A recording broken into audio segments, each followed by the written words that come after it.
Okay, I am back, stalkers, after the screening of Lois Weber's The Dumb Girl of Portici. I hope I'm pronouncing that correctly. I'm probably not. I usually don't.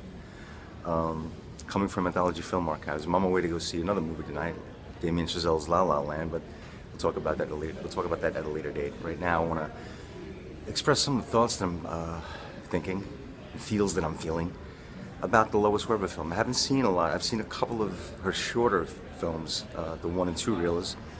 This is the first feature that I've ever seen by her, and if you don't know about Lois Weber, go look her up right now on Wikipedia. I'll wait. Go read about her.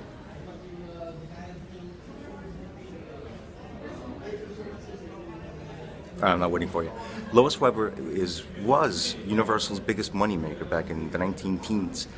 She was as big a name as D.W. Griffith and Cecil B. DeMille.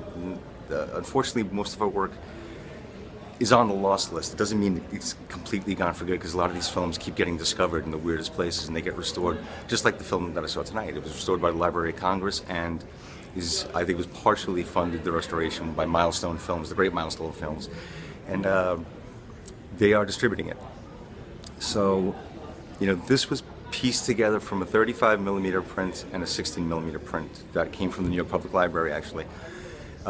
It looks as perfect as it can 100 years later. I mean, there's some wear and tear in there, but I mean, this is the closest it's looked to its original presentation 100 years ago. And it looks pretty damn good, if you ask me. It's a big, sweeping movie. It starts out as kind of a smaller, intimate melodrama, and then it just becomes big and broad, and it takes on larger themes, like, it starts out as a story about individual love, honor, betrayal, and then it becomes a larger, sweeping story about politics and revolution. And, it got cast to hundreds. I knew going in that it was going to be a large-scale production. I didn't expect it to be as deep and heavy as it was. I mean, for its time, there's some things I saw in the movie that I'm like, pre-Hays Code, well pre-Hays Code. There's some violence in the film that was really kind of stunning, for that period. So she didn't shy away from showing the horrors of an uprising. But on top of that, there were some camera techniques. I noticed that this is 1916. The cameras weren't moving a lot back then. But there's some camera movement in the movie. There's one scene in particular where there are rioters, revolutionary fighters who were climbing into the palace, and the camera does a wide pan across to each individual fighter, and then it pulls back, and it kind of does a really slow pullback. So like everything, all the choreography in the scene is as important as how the camera's moving to cover it.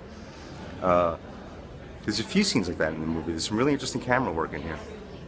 There's no doubt, listen, she's one of the big names from that era, so there's no doubt she's going to impress you when you see her work for the first time. But even knowing that going in, I was just kind of taken aback by some of the things I saw in the film.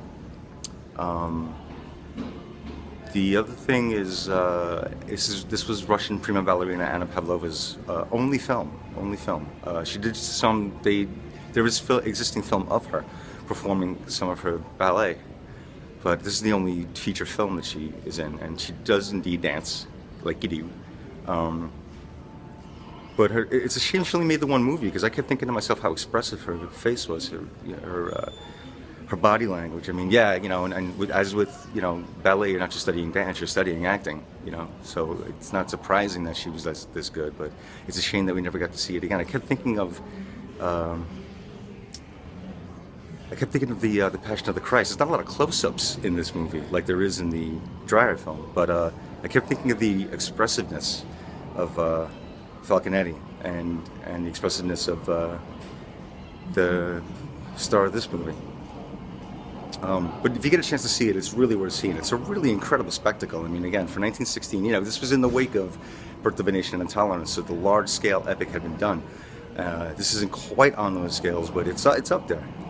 It's a really ambitious and brave movie, and I'm glad I got to see this. And I hope someday people just discover a shoebox of her films that are ripe for restoration, and we get to see more of the work of Lois Weber, because she was a very, very important figure in film. And I hope you've read that Wikipedia article by now. So, anyway. So that was my adventure tonight, going to Anthology Film Archives for the Lois Weber film. And, I'll be back, maybe this week I'll be back with some more updates. more films that I've seen, more of my adventures in the New York City rep film circuit. But for now, this is Joe Walsh signing off from NitrateStock.net, saying follow me on Facebook, follow me on Twitter, follow me on Instagram, follow me on my new YouTube channel, Nitrate Stock TV. But whatever you do, follow me. And as always, stick with me, stockers.